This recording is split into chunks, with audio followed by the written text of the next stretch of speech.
Okay, Asael. Excuse me. I already read a little bit of this in class to you, so your video is going to be shorter. I just want to remind you of a few things I talked about. I like your figurative language, and I like it's pretty strong. I like your similes, and I like your metaphors that you used. That's really good.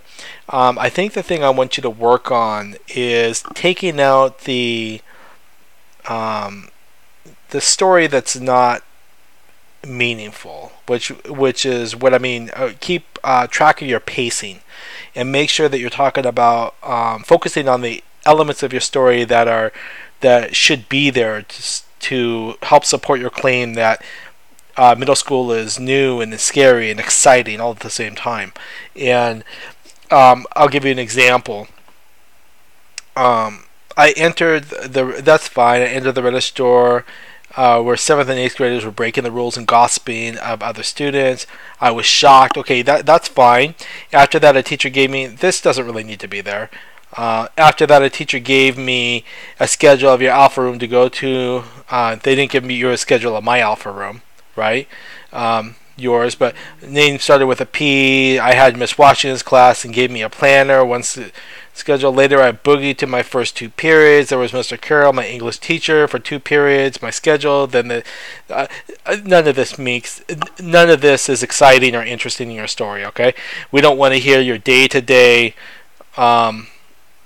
events at school. Okay, so you get rid of that. That's all it has to do with pacing. And it doesn't really belong in your story. You could you could start here. I went to my class. You get rid of all that and say, after going to several classes, I went to my 3rd period class, which was my computer literacy teacher, Miss Tischer. As I was going to the class, I passed the door and I saw 8th graders there. One of them said, "Hey, we're the 8th graders. We rule here. Get out of our way." They shouted and kept stomping. Okay, that's a pretty good. That you want that in there. So you see how you cut out all this stuff that really has nothing to do with anything, and then all of a sudden, this right here, where you're walking by a door and you see 8th graders and they're shouting at you, you realize what middle school is going to be like. Okay, that belongs in your paper. That's called pacing. You're concentrating on the things that are important, and you're highlighting. You're pulling out what's the most important part of your story, and you're highlighting certain things about middle school. That belongs. This stuff up here does not belong. Okay, so I want you to shorten it up and focus on your pacing and make it quicker and flow better. Okay, as the days pass, that's a great transition to show a passage of time. You had a lot of different homework from different teachers. You don't need to go through all these specifics, but you could say this: I was like a broken plate, not being able to hold anything. I was in pain. What do you mean by that? Not being able to hold anything? I was like a broken plate, not being able to hold anything. I'm not quite sure what you're referring to.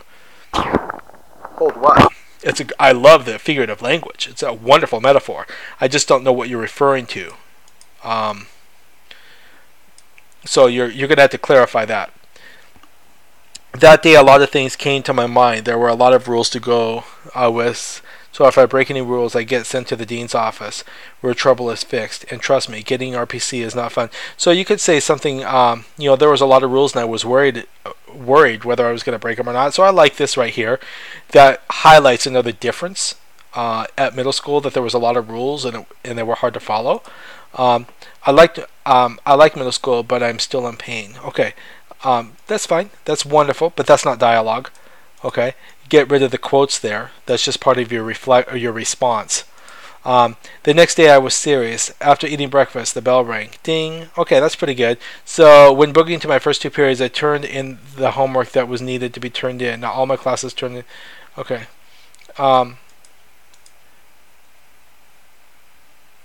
Okay, so some of this is not needed. Some of this, I'm going to refer to pacing again. You could say things like, after the first couple days and I started doing my homework, my teacher started complimenting me and I felt good about myself. I realized that all of a sudden I could succeed in middle school.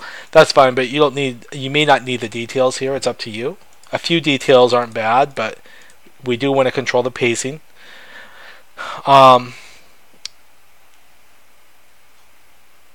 um, Usually Mr. Carroll said comes after what I said. Good job, Asael, Mr. Carroll said. Okay, and that's going to be part of your dialogue paragraph. Okay, so you're going to bump that down and usually put this after your dialogue. Okay, ding. Well, I guess you could say the bell said that. That's fine. He. Oh, so the red, you have a lot of response in here and how you think and how you feel.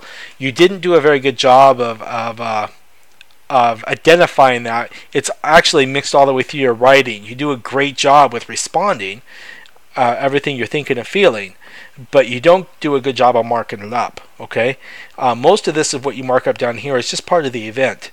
He said, then I said the same thing at lunch. A classmate told me that I had a good job, and I thanked him to keep going. I gave the rest of my teachers the homework where they were supposed to be, but I also had homework to do. Okay, all that's pacing again, not important. Okay, I was very responsible. Okay, that's how you feel, so that belongs in red, but most of this belongs in black. Okay, I was very responsible. Now I felt something else beside growing my legs. The sun started to shine. That's great. Right there, but sometimes you may want to explain your figurative language too.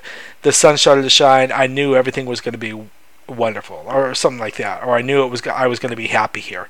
So you might want to put the figurative language in, or you might want to sometimes explain what you mean by it, even though you know. I thought in my head, so I finally had the hang of it. Day by day, it was turning into homework. If not, we went to the dean's office, the office of trouble, like I said before. Okay, that's not too bad.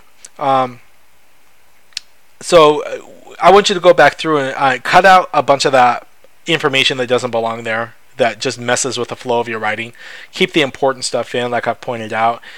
Go back through and identify the where you're thinking and feeling things and highlight them in red. It's through your writing, which is wonderful. It's not all in this paragraph. Most of this paragraph is not your response. It's just part of your incident. So identify more clearly your response from your incident. Okay, and this is okay. This response is pretty good, but. Okay, and I liked how you fixed it. Now I'm going to be 25. Oh, you could say, when I'm 25 years old, I'm going to look back on my middle school years and realize that how quickly time went by. Because I did well in school, I'm going to be successful. I'm going to have a good job.